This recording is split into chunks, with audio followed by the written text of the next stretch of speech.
ভাই হাদিস না কোরআনের বাণী জানি না, কিন্তু লোকমুখে শুনি যে স্বামীর পায়ের নিচে স্ত্রীর বেহেশত।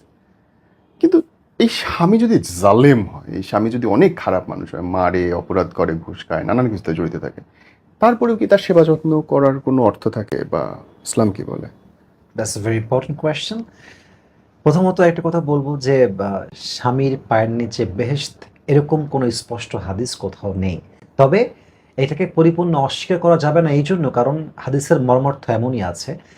কারণ আল্লাহর হাবিব একবার একজন নারী আল্লাহর হাবিবের কাছে আসলেন এবং যখন তিনি ফিরে যাবেন তখন তিনি আল্লাহ রসুল জিজ্ঞেস করলেন যে তোমার কি স্বামী আছে? সে বলল আছে। বলল স্বামীর যত্ন নিও, স্বামীর খেয়াল রেখো, কারণ তোমার স্বামী হচ্ছে তোমার জান্নাত, তোমার স্বামী হচ্ছে তোমার জাহান্নাম। এর মর্মার্থ হচ্ছে এরকম, তুমি তোমার স্বামীর খেদমত করলে ইউল গেট দ্য প্যারাডাইস, তুমি তোমার স্বামীর অসন্তুষ্টি অর্জন করলে you'll get the hellfire, তুমি জাহান্নামী হবা। তাহলে স্পষ্ট কোথাও নেই যে পায়ের নিচে বেহেশত আছে, বাট স্বামীর খেদমত করলে জান্নাত পাওয়া যায়, এটা হাদিসের একটা মর্মার্থ ভাষায় বোঝা যায়।